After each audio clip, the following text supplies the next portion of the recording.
This is an introduction to the rhetorical pressy or précis, whatever. Précis, something along those lines. Just don't pronounce it précis. All right. So a rhetorical pressy is a 4-sentence piece of writing. 4 sentences only. However, it is not a 4-sentence summary. Like this says, it differs from a summary in that it is less neutral, more analytical, and it's a condensation of both the content and method of the original text. So what's a simpler way to say that? So again, what you're going to be doing is once you pick a text, you'll be able to answer the question, what is this about? Details, claim or thesis, and purpose. And how does the author do it? In other words, if the purpose of an article is to argue against uniforms in schools, say, that's what you would say it's about. That's the purpose. But how does the author do it? That's when you analyze their choices, rhetorical appeals, and text structure. So, again, not a summary. If you think of a summary as primarily a brief representation of what a text says, then you might think of a rhetorical précis as a brief representation of what a text both says and does. All right, so this is a way essentially to put together what we've been discussing about space cats, right? About defining and describing and analyzing the rhetorical situation into 4 sentences. All right, so sentence 1, name of author, genre, and title of work. So that's tag, date in parentheses. A rhetorically active verb. That's going to be from this list or another. So list B on this handout.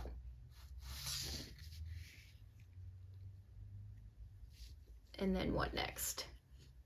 And a that clause containing the major assertion or thesis in the text. To put it simply, it's tag, verb, that, claim, or thesis. I'll give you an example. There are several examples on the next in this handout you're receiving. Let's go with this Toni Morrison one because she's probably one of my favorite American authors of the 20th century. Okay, so first sentence, Toni Morrison in her essay, right? That's the genre, the tag, Disturbing Nurses and the Kindness of Sharks. That's the title of the piece. And then we have the publication date, so we get a little bit of context. Implies that, so that's the verb. Racism in the United States has affected the craft and process of American novelists. That's the claim. How about this one? Sheridan Baker, in his essay, Attitudes, 1966, asserts that writers' attitudes toward their subjects, their audiences, and themselves determine to a large extent the quality of their prose. All right. Or example C, and it's always just going to start, just use one of these formats. It's easiest to start. Author's name. And then that's the genre. And then the title. And then the verb suggests that Charlotte Bronte intended Jane Eyre to resemble John Bunyan's Pilgrim's Progress in that blah, blah, blah, blah, blah, blah, blah. Right. Okay? So again, sentence 1. You have it right here. Author, in their blah, blah, blah, right? Article, podcast, essay, whatever, title.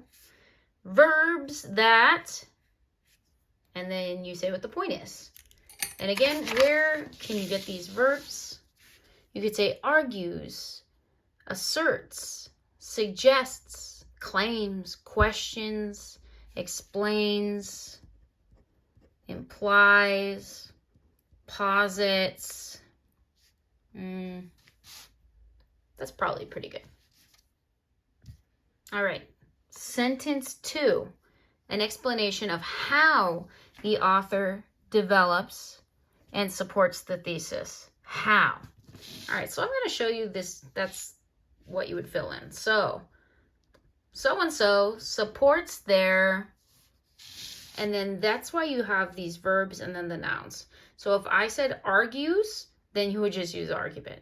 If you use explains, then explanation, right?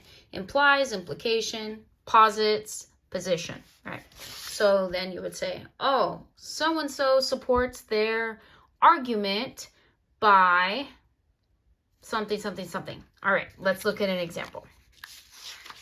Let's go back to this Toni Morrison one. Morrison supports her implication by describing how Ernest Hemingway writes about Black characters and by illustrating his strategies for plot development seen within his novels and short stories. All right, here's a little bit more information on sentence 2. So how does the author develop and support the thesis? This is the part on the Space Cat handout of choices. Okay, so this is the C of cat. Choices. All right. For example, comparing and contrasting, defining, narrating, right? Like this is essentially like what kind of writing is in this piece of writing, right? What is it? It's not just words, it's comparison, it's illustration, it's storytelling, whatever, right? So consider the author's organization, use of evidence, and or strategies. Your explanation is usually presented in the same chronological order that the items of support are presented in the work. So to be super specific, you should say at least 2 verbs here. But if an article is longer than 3 paragraphs or 4 paragraphs, I would say at least 2 verbs is just meeting the standard. If you are trying to exceed expectations, then you're going to go for 3 or 4 verbs, if possible. Okay? So for this part, sentence 2 should have at least 2 verbs from this list right here. Sentence number 2. Okay? Sentence 3 is all about purpose. Okay? And let's look at it in more detail.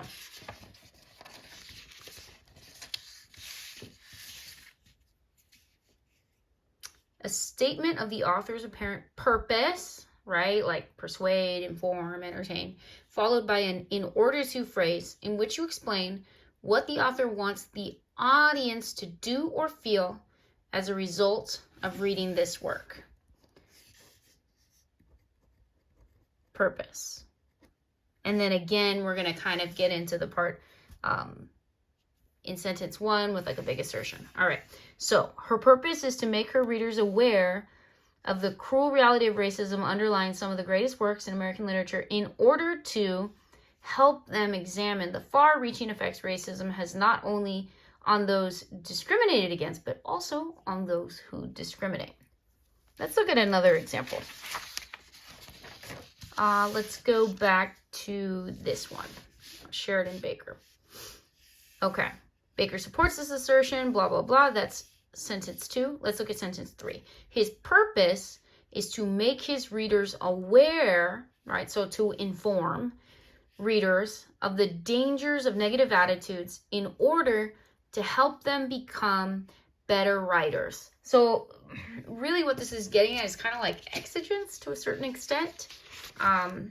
Purpose, and then we're also thinking a little bit about like exigence, which is like not purpose, not as in just like propósito or direction, but sort of like why.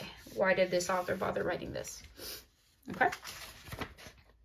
And then finally, sentence 4. Sentence 4 is a description of the intended audience and or the relationship the author establishes with the audience. We can focus on intended audience. I'll speak in a minute about how you can kind of figure this out. It can be a little tricky. All right. So let's see. For example, here. She establishes a formal and highly analytical tone with her audience of racially mixed, theoretically sophisticated readers and critical interpreters of American literature. What's cool, let me just point out, you don't have to explain like how you figured this out.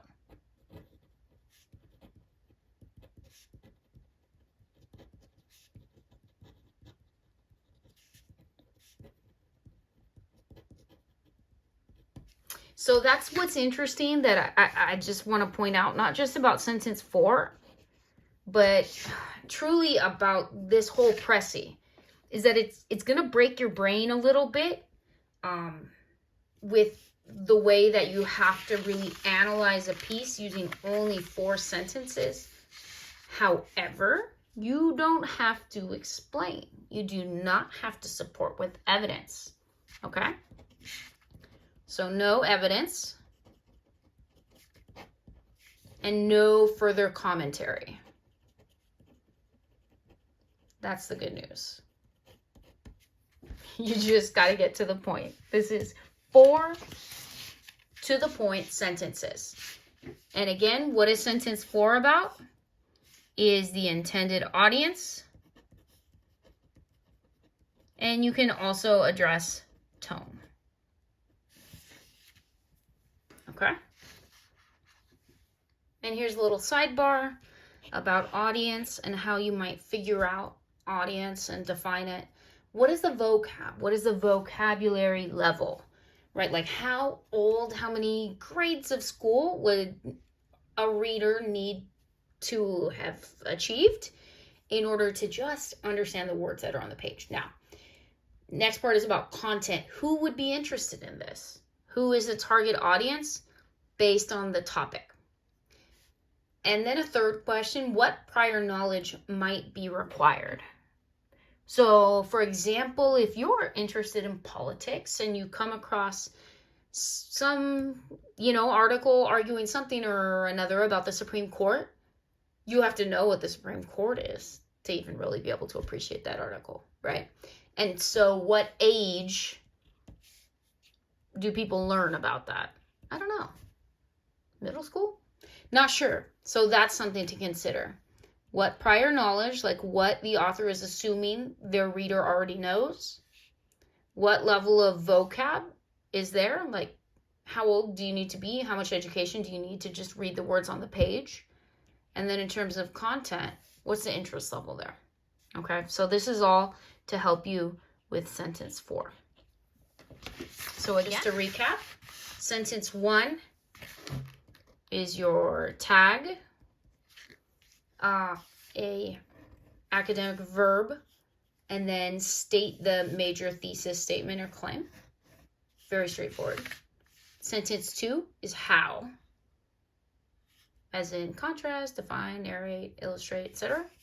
Sentence 3 is purpose and exigence. And sentence 4 is who. Who is this directed toward? And that is it. You'll see there are several examples. Please use them as a template, besides the fact that there are templates right here. And that's everything. This is your introduction to the rhetorical Précis.